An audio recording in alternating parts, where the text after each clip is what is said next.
advantage of these tools too is because the plugins already exist for learning management systems, what it means is you can enroll people in them. So, for example, if I ran a webinar now by my learning management system, I could say, right, the meeting is going to take place from 12 p.m. to 1 p.m.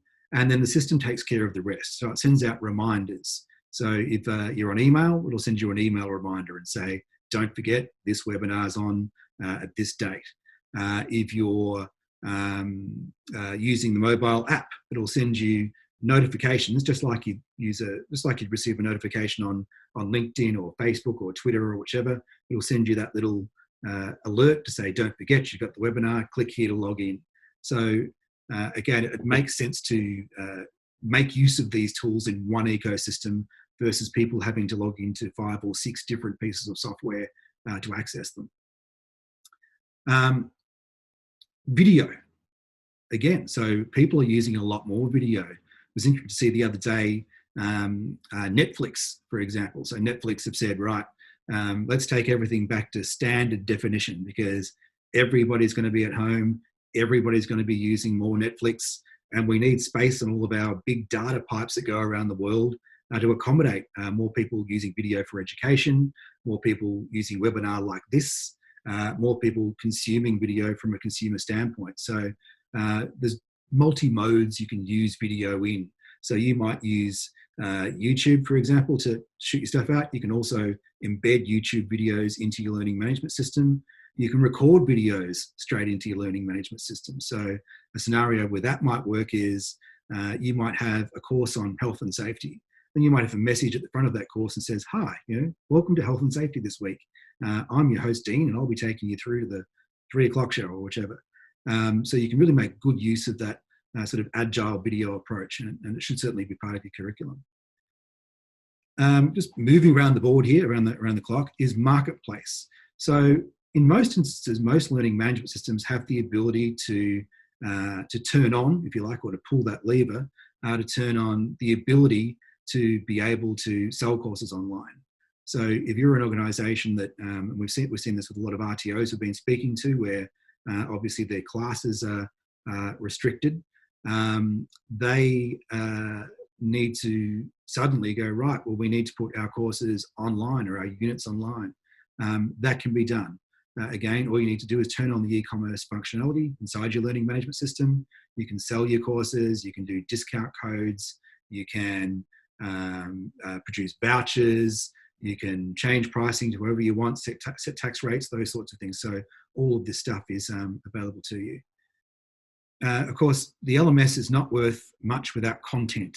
So look at what content options you have available to you, and there's a number. Go One, for example, is another great Australian company based out of Brisbane who aggregate content. So they put together thousands and thousands of courses. I think it's about 50,000 thereabouts at last count. It may be more. They are. Someone just asked if we're recording the webinar. Sorry, Jane. Yes, we are. So content libraries, there's a lot of them. Some of them have free content. Some of them have premium content. Some of them have paid content. But again, it's content you can share with your audiences. So that's also available. And obviously any content that you might create. All of the LMSs out there, for the most part, have built-in creation tools. So in the case of Moodle or our LearnBook product, LearnBook, for example, has built-in tools for H5P and obviously Moodle with its native software as well. So plenty of options there for you. And one of the most important parts there too is also on the reporting and analysis side. So make sure you've got good available tools to be able to report and analyze. So what do I mean by that? I mean reporting on course completion, reporting on student attendance. So did they show up to the session at all? Track that attendance, when they're attending, right through to what type of devices they're using. Did they pass? Did they fail? Are they in progress? Now, a lot of learning management systems out there provide a lot of those things, or I should say some of those things by default, but sometimes you want to take it that little step further And that's why you may look at using a plugin, as we call them. In this case, a plugin that we've used and are very familiar with in the past is IntelliBoard, which can give you multiple layers of detail, a lot of automated reports and notifications, just to again to decrease that admin overhead that we all face. You know, we're all time poor, so again, coming back to that management and learning management system, it should be doing that for you. Here's your weekly results on all your student grades. Here's your completion rates. Here's your progress rates. Here's your participation rates. So good, meaningful data that we can then go sort of back and act on. So I wanted to talk a little bit more. Jump back a slide there. Bear with me. On learning labs. So, and this is information that we're sort of willing to share, I guess. A learning lab, when you think of the sort of the word lab, you think of men in white coats and rats and all these sorts of things. Not quite the same. It's more of a planning session. So what it really does is it gives you a framework, if you like, to follow a plan. So we work with a lot of organisations all over the world that are trying to do this or trying to get more from the system that they're using. So we'll take them through a process, and it's a well-honed process that we've been using for some time. So what we provide you with is what we call a learning lab template. Now, you don't have to have a vendor in a lot of these occasions. You can go it alone. You can, if you've got good internal project management ideologies, or if you've got good technical people inside your business, you should be able to do it. All the tools are out there to enable you to do it. So if you can figure out how to bolt those together, then you can do that. Otherwise, choose a vendor. One that can sort of help you with this project management for you, set those key delivery milestones and deliver on them. But most importantly, stick to a structure. So stick to a logical type mindset. So I'll show you what a typical learning lab might look like in our world. Grab that there, so I can move it around a bit. Okay, so in a typical day, and just for the sake of everyone here too, this slide deck, this session is being recorded, so you can receive a copy of that, as well as some of the templates we'll show you as well. So when we go into an organisation, we generally start with stories. So what do I mean by story? Some of you may be familiar with the term story, some not. But what it essentially means is what is, let's look at authentication story, for example. So an authentication story would be, we'd write in a story type format and say, right, I am a learner. When I access the learning management system, I can log on in 3 different ways. So I can log in using my Google account, my Facebook account, or I can manually register and create an account. So that might be a very basic example of what an authentication story is, or an entry channel story. Then we go through and look at so those baseline stories, how you might create cohorts or groups of learners, how you might create courses and course content. Now, we generally do this over 2 days. It could be quicker. Once you take out lunch breaks and tea breaks and all these sorts of things, you can do it in a more accelerated format. Looking through here, you can manage accreditation stories, you can build calendars. We take you through the peer-to-peer side of using an LMS. So when I say peer-to-peer, you're going to allow users to chat to each other. Do you need things like, in this case with this client, they needed a profanity checker, so you can't write any of the common swear words into those chat sessions. Do you want content on forums to be moderated? So that might be if an employee or a staff member or a student types in a question, do you want someone to check that before it's posted to everybody? These are all important checklists to go through. And then we go into functional requirements, non-functional requirements, and then there's another process that we go through to make sure that your system's going to be stable, secure, sound, it's well tested, and you've got a testing environment. Now, for those organisations that are a little smaller, there's some things we can do out of the box. So if you're an RTO, for example, well, there's an RTO built. You're ready to go. You've got your webinar software ready. you've got your programs and compliance. If you're a retail type organisation, it's a different bill. So you've got e-commerce ready to go where you can buy and sell courses.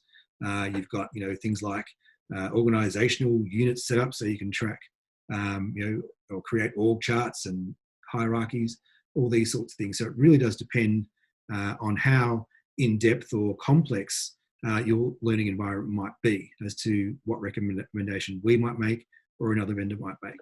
But certainly sit back and stick to that logical mindset approach, and you can't do much wrong there.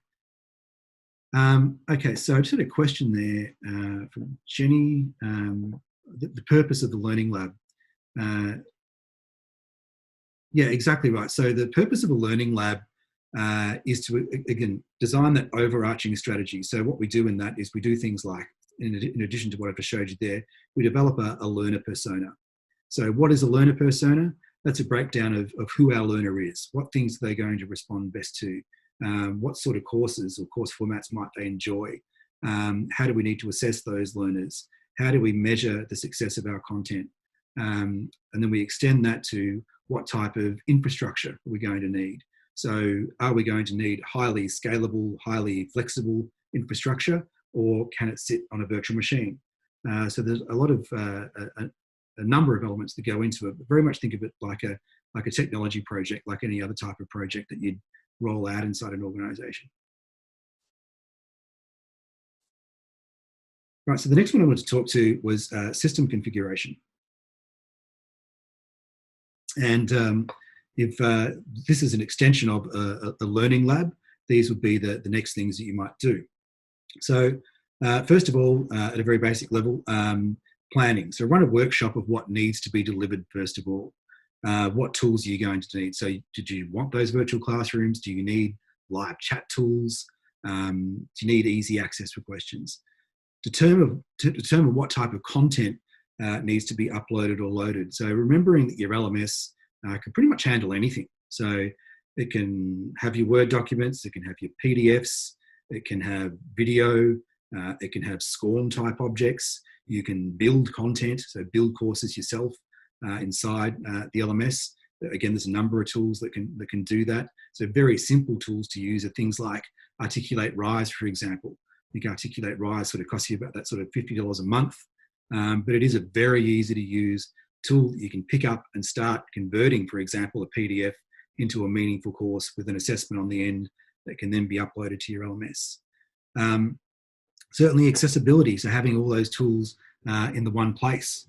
Live chat access for questions, mobile apps, and ease of use. Just a question there from Genevieve as we move through this. Is there a size limit for videos on Moodle? I think there is by default. It's set to about 2 gig as I remember correctly. I may be wrong on that. But again, that can be determined by your vendor as well too. So if you have a need for increased space, it's another lever we can pull to give you more space. If you have individual videos that are bigger than 2 gig, then that can be accommodated as well. So the answer would be yes.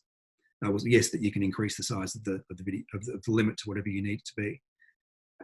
Obviously, that reporting stage you go through, so access to live reports for student success, and then a big one here is support. So, how am I going to get support? Do we have internal capability to be able to provide support to our learner community? Or is there someone I need to manage comms for me? Do I need to have vendor support?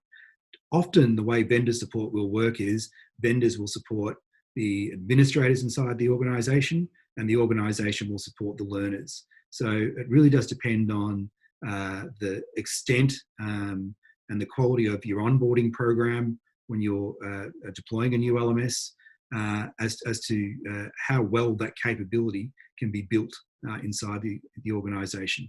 One of the biggest things that we see as a support and product-based organisation is usability. I have a saying that I've been using for many, many years, which is if you have to explain how to use an interface, it's not a good interface. So we aim to provide software that is very easy to use, is very intuitive. So as a result of that, the support calls go down, the support usage goes down. So, and that's support for two audiences. It's support for your administrators and support for your learners. So sometimes the vendor can do all, sometimes it's all managed internally, and it's only for anything that might be break fix that would give an administrator of an LMS to come back to the provider or the vendor to fix. And a lot of the vendors that are out there provide similar levels, so similar support type packages for the support of your learning infrastructure. So some top tips before we move on to the next section. So, shut down what you don't need. So a lot of the time, organizations will come to us and they'll say, I want an LMS that has to have all of these features. And we'll sort of say, oh, really? Does it? Pull the levers, hide the noise, we say. So you don't need to sort of be everything to everyone inside a learning community. So you can start basic and then start turning on features. That's great. It shows that you're an evolving learning environment, I think, if you do that. But if you turn everything on, then slowly start turning things off, learners can also revolt, if you like, and they'll sort of say, I was using that feature, why did we get rid of that? Or I had plans for that. So when you're rolling out your software, when you're rolling out your systems to an organization, slow and steady is a good way to go. Turn on those things that'll be most valuable first up, and then over time, release those new features. Know your tools. So know your tools and test them. So attend training. So there's training that your vendor can supply. There's plenty of online stuff on YouTube as well. So things you can watch. Again, if I speak to Moodle, you've got the biggest community in the world of help out there. You've got forums, you've got videos, you've got the Moodle educator program as well. There's a lot of mechanisms and tools that you have at your disposal to be able to self-skill and get more competent and confident with your tools as well. Obviously, support mechanisms. Moved my mouse a bit too fast there. Listen to your data. So what's your data telling you? Use one of our plans. Our plans are proven. We're giving it to you. So that learning template I gave you before about running a learning lab, there's a whole heap of other documents that go with that. So some sheets that you can work through and use like a checklist to make sure you've covered off on those things. And again, we'll be providing those to all attendees as well. And don't despair. Don't suffer in silence with this stuff. We've seen from time to time users or administrators, pulling their hair out, scratching their heads, trying to nut their way through a problem for a problem that may have been solved 100 times before. So lean back on your vendor. Don't despair, I say. Call us if you host with us, or call your current provider. And that sort of it reaches into a few other things when I say that too. In that these are strange, unpredictable times. So there'll be times where you'll need additional help from your vendor. There may not be budget or the like to do some things. That's okay. But if you keep those communication channels open with your vendor should be helping you out through these times as well too. As a thank you to your loyalty, if anything, for being a great customer. So don't be scared to reach out to your vendor. Get on the phone, send them through an email, and start speaking to them about how you can get more from the system that you're currently using.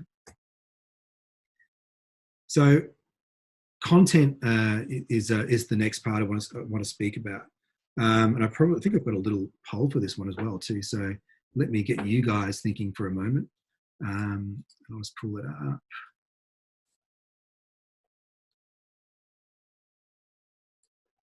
Bear with me.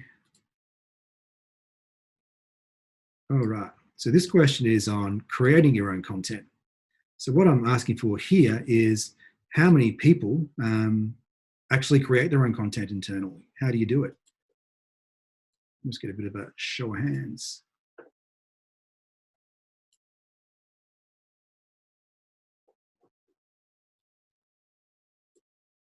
So answer away on that one.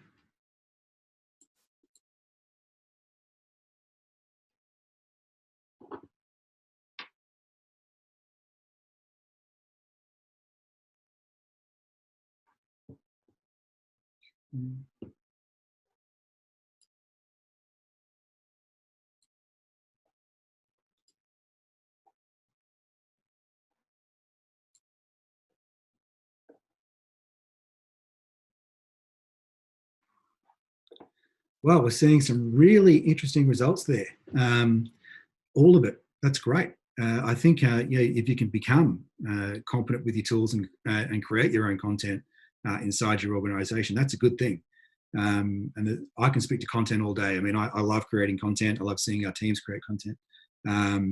So I love seeing a lot of the good stuff, and seeing a lot of the stuff that's out there. And there's so many good tools that make it easy too. I mean, you should be looking at repositories like, eLearning Heroes is a really good one, where they've got a whole heap of free templates and interactions and the like that you can put stuff together in. Certainly H5P makes life a lot easier too with, so if you want to create interactive videos and complex branching scenarios and the like, really good tools. There's Captivate, obviously, for systems-based training. I mean, there's a lot out there these days, just as there's a lot of LMS platforms. And there's also a lot of content development tools out there as well. So a question there from Kimberly, wondering if support from eCreators is free. Well, it's included in your hosting with our plans. There's no doubt about that. So if you're an eCreators customer, it's all part and parcel. So yes, it's included in those packages. But certainly if you've got questions and answers, it never hurts to reach out to us too. Generally, there's some fairly fast questions or fast responses that we can give you to help you on the way. So never feel free to reach out to us. There's always a level of assistance there. I'm just going to answer a couple of questions while we've got that poll going. Interactive video tools. Yeah, there's a few now. I might even let someone from the audience answer that. H5P, Lucas, is a good one that I've seen. H5P allows you to have a piece of video, to have the video automatically pause and then ask the learner a question, which is a good way to do it.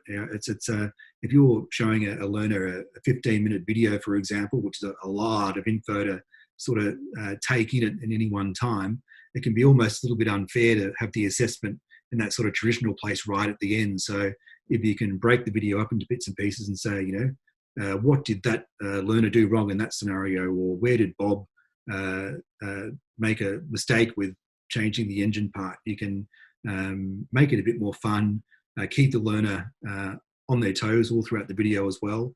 And another good one from an assessment point of view is you really know that they've actually watched the video because they've had to answer the questions all along the way, versus just scroll all the way through it and then off they go. So really good. Question there from Craig: is Zoom better used than Big Blue Button? We have access to both, but found Zoom to be unsupportive. Yeah, again, it is a big one. I mean, we had a similar thing. The vendors at the moment are in a bit of a state of flux as far as support goes. We had a scenario with PayPal ourselves where we're setting up a site and an e-commerce platform, and all their phone numbers at the moment say we are unavailable due to the coronavirus. So we've got some live chat and we'll come back to you. It's like, wow, really? It's like your PayPal, I look at an organization our size and, we're up and running. We're answering calls, we're answering tickets, we're doing all these sorts of things, It really surprised me. You'll find, I think, that from the vendors that do use Big Blue Button, and again, they work across most platforms, Big Blue Button, that if you do have a vendor contract, then they will make themselves more available and the support will be quite good. From a feature set point of view, they're really horses for courses.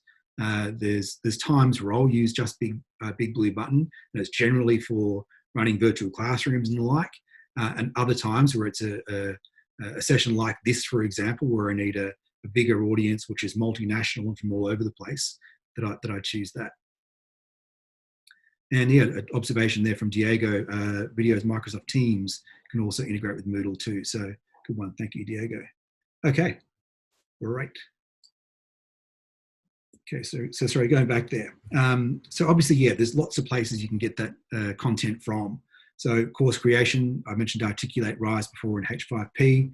There's certainly those webinar tools you can use. You can certainly source content. There's a lot of open source content out there as well too. So, there's a lot of Creative Commons type software or type content. There's what is it? WikiHow. WikiHow has a massive collection of royalty-free online content you can use and repurpose. There's a whole stack of it in there. So I'd encourage you to, if you're creating your own courses across a range of thousands of topics, there's a lot of stuff there that can be recommissioned to use as well. So take a look at that. It's one of those things when you're creating content, depending on what type of organization you are, obviously, but you can sit there and scratch your head and you can Google as much as you like, and you can burn a lot of time in that content creation process. So start with some of those zones, and the courses that they actually have are actually quite good. There used to be Vet Creative Commons around as well. I'm not sure they're even here anymore. But Craig, someone's just shared a link there too. Thanks, Jay. And obviously assessment tools. So assessment tools sort of go from end to end. It's not just a multiple choice quiz. It could be the learner submitted an assignment, for example. They need feedback on that assignment. So the teacher can enter in some comments back to the learner, say, well done on getting 87%, for example. Here's some things you could have improved on. And the student can also respond to the teacher in that format too. So assessment tools aren't just multiple choice anymore. They can take a variety of modes. I mentioned comms tools before, and sort of those times where you may need instant communication tools. One we discovered only recently, which has been around for quite some time, is Mattermost. Now you can use tools like Slack, for example. Slack's good. It's got a free plan as well. They say it's free forever. I don't know how long Slack's version of free or their representation of forever is, but they do say it's there forever. Mattermost is actually open source. So you can download it. You can have this sort of social wall here where you can share videos, you can share images, you can share files, you can have live chat. It works beautifully, the app, so you can create groups and the like to keep instant conversations going. Again, I sort of come back to where I've sort of mentioned email before, where we all get so many emails. If I see one more email saying our response to COVID-19, I'm going to go crazy. So it's a good sort of noise filter. But it means that individual teams can have conversations, students can have conversations between each other, and you can break down into those little groups, have public channels, have favorite channels, have secure channels. So you can download that for free, host on your own infrastructure. Other options are you can also pay them. I think plans are like $4 a month to the very low cost. I am a big supporter of open source products as well too. So I think where you can, it's good to pay a gratuity or pay one of their $4 a month plans. It's not going to break the bank, and it's good software. It works really well. Obviously, there's other things. So a number of you are probably using Google Hangouts, for example. We use that. We're a Google Office, so we use that a lot for internal meetings, stand-up meetings in the morning. And again, it's good to be able to use that to share. The Moodle app is exactly the same. So the Moodle app has chat functionality. You can talk peer-to-peer. You can create groups. You can create private groups. You can add friends. You can block people. You can do all those wonderful things as an extension of your learning management environment. So great tools that are open to disposal there. On the live conferencing front, we've spoken about those. So all of these programs, again, can be integrated into Moodle. So in essence there, we're talking about a few things. So it's not just about the learning. So this is where we segregate information from information from education. So there's things I just need to know. They may be FYIs or whichever. We don't need to put FYIs into courses. We just need these great comms tools to be able to talk to each other and get more instant responses. Live chat, it's good to have, no doubt about it. So a lot of people use that in sessions, for example. just a stand-up. So it might be each week, for this week that we're experiencing social distancing, for example, we're going to have a live chat with the CEO online for 30 minutes every Wednesday at 5. People can join that and they can have their text-based conversation. It's good, and it gives everybody a multimodal approach. A lot of people are really intimidated to talk on video or talk in a classroom, but they're quite happy to have a text-based conversation. It's feels like there's that little bubble of protection around them for some learners. So the more options you can give your learners or your students to ask questions, I think is a good thing. Obviously, blogs and forums are there. So built into all of your platforms, again, doesn't matter what platform you're using, you've got blogs and forums. So staff can stay up to date. So you might have a forum for management and things you're working on in the management space. You might have a forum for student Q&A. They can all be split up very easily. And again, they can all be attached to notifications. So you can determine what notifications are sent from your system. So if I post a forum question and someone answers that question, then that's great. That can be sent straight across to me. I can say, great, someone's answered it. I can click log into the system and get my answer. So great little tools that you can use. Okay, cool. Just moving some of my screens around here. Using 3 products at the moment, which is bad practice, I might say. So don't do that. E-commerce. People have got some additional time on their hands now. So having an e-commerce strategy isn't such a bad thing. It's free in the case of our product. Some organisations also use a number of paid products, which are premium products, which they can use. Certainly for any e-creators clients, we provide e-commerce for free. We don't clip the ticket on course completions or anything like that. You upload your courses, you give them a description, you set the costs, you set the tax rate, you can change the language, you can add course categories, issue vouchers, discounts, promotions, all that sort of stuff. And you can sell virtual or physical products. So you may be able to sell merchandise, you may be able to sell e-learning courses. But for a lot of organisations, you can actually create a revenue stream from your learning management system. And we've got quite a few success stories with this too. So there's an organisation, HearNet, who's a client, who sell courses in hearing practice and hearing abilities and the like. So it can be used and used quite well. It can be used quite successfully. The underlying part here with all this too is dedicated infrastructure. So a lot of organisations recently that I've been speaking to have been going, hey, more people than ever are using our system at the moment, and in some examples it can have performance impact on your site. So if you're suddenly using more video than you've ever used before, or you're using PDF annotators, these sorts of things, it can become an issue for you based on the type of infrastructure you're on. So, I'm really adamant about saying you need to be with a quality provider. So this is whether you go direct or whether you go through your vendor. The checklist should generally be, though, they need to be one of Google, Azure, AWS, or Alibaba. So there's real good tier 1 providers that can give you, dedicated infrastructure and effective, high-performing infrastructure. So in this example here, this is what we call sort of horizontally scaling infrastructure. So what does that even mean? At a really basic level, if you're think of your learning management system sitting on one computer, heaps of people are accessing that computer. That works as vertical scaling. So as soon as it hits the top, that's it. Performance starts to drop down. With horizontal architecture, as soon as one machine gets, say, 70% full, a second machine kicks in, then a third machine, and it replicates your infrastructure across all of those. So, it does cost you a bit more. There's no hiding that, no doubting that. But it is good, reliable, highly effective, highly scalable infrastructure.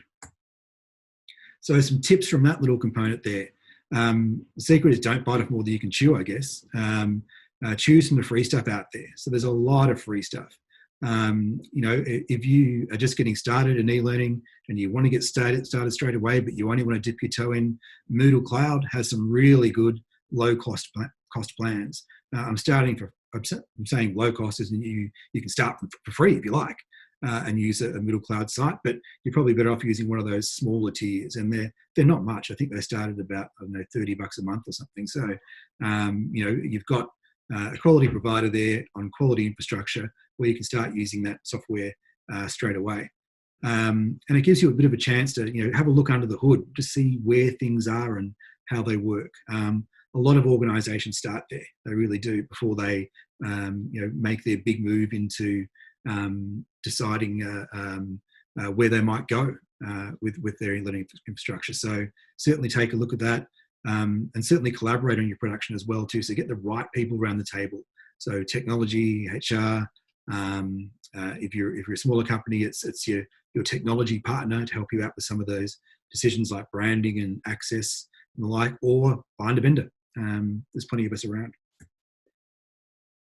While we talk about sites, a good thing to do, obviously, is make sure that you have a dev site. So when you're practicing these new things, have a site where you can play around. Don't try and do everything in your production site. If you break something in your production site, it's going to set you back. There may be a really quick fix for it, but it might be something else as well too, where you need to do a whole heap of things over and over again. So it's always good to have a development site. They're quite often called sandpit sites, and they're a great little thing to have to do some of your testing of content, testing of reporting, testing of enrolling users in a course, testing of notifications, testing of plugins, a whole range of things. So you want to be doing that in an offline environment. Most vendors will allow you to have one of those types of sites, or they might allow you to have a site for an extra fee as well. So a good thing. So I just wanted to sort of run through some basic workflows as to how a system might work for a learner. So we've got authentication, for example. So I'm a learner, I've logged onto this site. We speak back to those authentication stories I mentioned before. I can use Google, I can use Facebook, I can use Microsoft accounts to log in. Or I may be new to this site and I can just click on sign up and create a new account. Then based on what type of organisation I am, it will log me into the account. And I mentioned before about reducing noise. So we only want to show learners the stuff they need to see versus being all things to all people. So what the learner can see here, for example, is their dashboard. They can access a store, they can access a webinar and programs and compliance. If they click on view courses, they may be able to see the courses within that category. So it might break them down for them. And then the one above that one is the detail of the course. So I've now clicked right into the side of the core course. So I can see here for this particular course, there's a welcome to the course from Professor Plum, which is a webinar that I can jump straight into. There's a SCORM package that I can complete.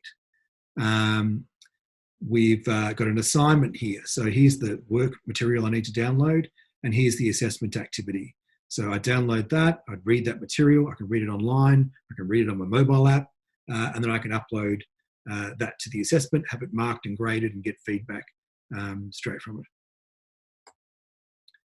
Or you can have SCORM type packages. So, with a SCORM type package, this is created in like Articulate Storyline, for example. So they're colorful, they're fancy. Again, you can have a lot of these types of packages that you create yourself. There's many available for vendors. There's plenty of free templates out there that you can use. So you've got a lot of options when it comes to creating that type of fancy stuff. We have a portfolio of stuff as well that I'll show you, and we'll give you an access to that in a link for participants after this. So we'll be giving you a few things. We'll be giving you obviously the recording to this session. We'll give you the link to our portfolio and a link to some of those learning tools that you might need when you want to get started. So project management tools that you can use to start building your own learning ecosystem.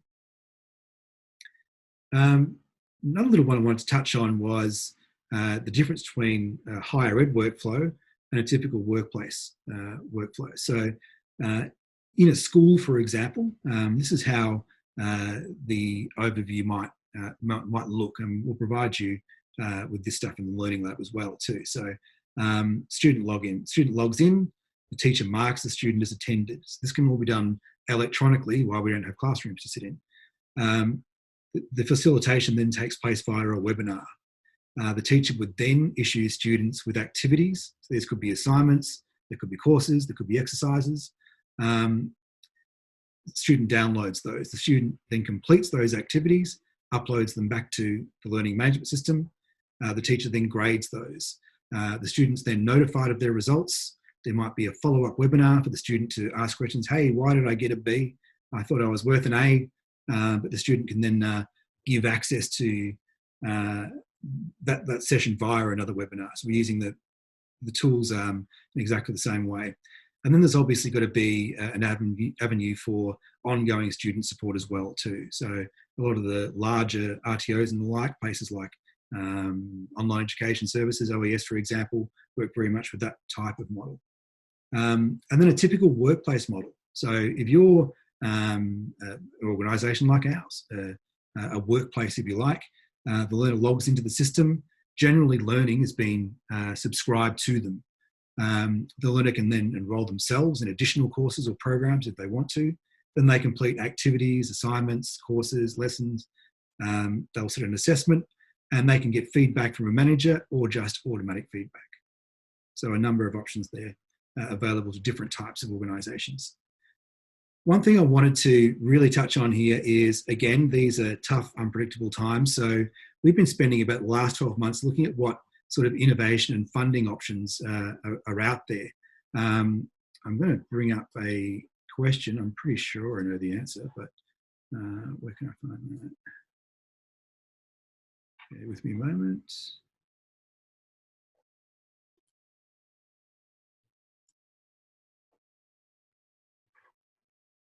Okay, and this is on funding. So there's a lot of funding out there, but I want to put it back to you, the audience, to let us know if you'd like more information about funding options. Generally, these types of things work well if you're just getting started in the education space, or that you're improving something that you're already doing in the education space. Because we've sort of been doing this a lot of us as ourselves as an organisation, we know a little bit about the process, so we can certainly assist your organisations too if you are in need of funding. Thanks, Genevieve. It's good. There's a lot of stuff out there, a lot more stuff than you might think. So we can help you to sort of be put in contact with the right people who can help you with that. I think it was about 18 months ago, maybe even 2 years ago, some of the big top tier one companies like your Ernst & Young's, your Deloitte's, were given a number of funding dollars to assist businesses in getting these types of things happening. So look, I'm going to send it out to everybody anyway. It's not as difficult as you might think. Some of these are direct grants. Others of them are matched dollar for dollar. So if you spend $25,000, the federal government will put in $25,000, or the state-based government as well too. So we should take advantage of these things. They're good. It's good that our governments are doing it. Very good. So just wanted to share with you some recent feedback. So we've obviously covered quite a bit of information in this webinar. One of the things that I want to make really clear is you don't have to have a full project management cycle to get this stuff up and happening. If you're an RTO, we've got default images, as we call them, ready to go, which are very much laid out and suited to what's the way an RTO works. If you're a corporate, we're the same. We've got corporate-based systems, so to Canvas, so to Blackboard, so to a few others as well. You've got all those things available to you. But this was just a great success story that we had from one of our commercial guys the other day, where the customer just gave instant feedback. So the customer called on a Friday. We were able to deploy the site for her on the day and have her up and running by yesterday. So it was sort of like a three working day turnaround for her to be up and going. So you can do these things very, very quickly. So you've got requirements to run webinars from home, to push your content out there, to create content and really get up and going quickly. It's something we can easily accommodate. So yeah, it's great to get that sort of feedback. We love that sort of feedback. Bring it on. Other places you can go, there's eCreators Academy, which has a whole heap of courses that you can sit to get your skills up to date. We have a YouTube channel. That YouTube channel is full of handy videos, tips, techniques, stories that you can follow. Again, there's links in the slide deck to be able to visit those now. And yeah, a lot of helpful resources there. In summing up, I just want to sort of say that there is a light at the end of the tunnel with all of this stuff we're going through. The market's very sensitive to bad news. So, it's hard to track what the media are sort of saying and really interpret what's actually happening. But I think there's a good light at the end of the tunnel there. I don't think we're too far away from it. I'm pretty confident the markets will make a V-shaped recovery, as it's called. And we'll all get on with our happy lives and be able to have barbecues and things again. So I'm hoping not too far away from that. As always, if you want more information, please reach out to us. Reach out if you just like a one-on-one consultation. We don't charge for those sorts of things. If you've got questions you need to ask, you want to have a conversation with some experts. I'm not saying I'm the expert on everything, but we have good people doing good things who are very good at what they do. So we can set all of that up for you. You can email this address here, edtech@eCreators, for some of that help. And we look forward to speaking with you and forward to being able to help you.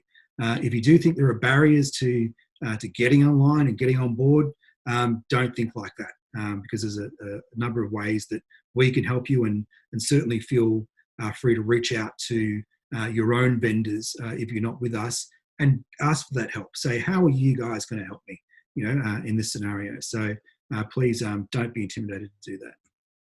All right. I've done enough talking. I'm out of breath. I need a drink of water. I'm happy to take any questions from anybody. So if you have any of those, please put them into the chat, and hopefully I can answer them all. You're very welcome for the information. Thank you for coming along. I'm glad we can help out. That's exactly where we wanted to be. That was the whole purpose of it. Apparently there's a question waiting for me in Slido, so I'm just going to jump over there as well. Someone asked earlier on, not sure if they're still here, but how did you create the virtual background? Damn. Is it that obvious that I've got a virtual background? I thought you were hoping I'd have a really cool office and off we go. But no, it is just a setting in Zoom where you can use a custom background or your own background. I think it looks great. I wish my office looked like this. It actually doesn't look too bad. I don't know how to turn off the background now, but yeah, I've got my antique board games in the background too. So yeah, it can be done. Which Zoom plan am I using? It's the $35 a month plan. I think it is, Shay. She'll be able to correct me. Yeah, I think it's just the business plan. Yeah, back to Anonymous. All right, so we'll stick around for another few minutes and answer any questions that you might have. And again, we'll be sending out this webinar recording shortly as well, with a whole heap of other resources and things. Oh, we're at the enterprise level there. Thank you, Shay. A big thank you to Shay too, I must say, for putting all my slides together. I'm good with the information, but not so much the formatting and things, so she makes everything look amazing. Yeah, so we can send that out to you, Vanessa. Could you make a note of that, Shay, to send that information out? And if you need assistance with that too, we can easily activate it for you. Yep, so Genevieve, absolutely yes. And again, Shay will follow up with you, and we'll have someone reach out to figure out a time with you. We'll probably do it just like this for now. Our face-to-face meetings are shut down for now, so I think we'll be able to make our way through it anyway. So absolutely, we'll make a note to reach out to you. Thank you very much for your feedback there. That's great. Yep, so what I might do is in the video link that we send out, I'll send out all that information as well. So you've got the links to everything, to how to do these things. But if anybody just wants that straight up chat, by all means, we can lock in a conversation. So feel free to reach out. We're happy to sort of accommodate anybody there. So whether you're with us or not, we can give you some tips and advice. Yep, thanks, Andrea, for your question. So we do have rates for not-for-profits. So we have a lot of NFPs on our books, probably about up to 100 customers. So yeah, we can certainly look after you there too. Okay, so I'm going to probably cut question time there. Again, if you have more questions, that slide there that I had before, I can get back to it. Pressing the wrong button. So edtech at ecreators.com.au, where we're happy to answer any of your questions there. Obviously, our phone number, 1300 913 112. And thank you so much for coming along. And yeah, certainly we'll be having more of these webinars moving forward. Thanks for your time, everybody.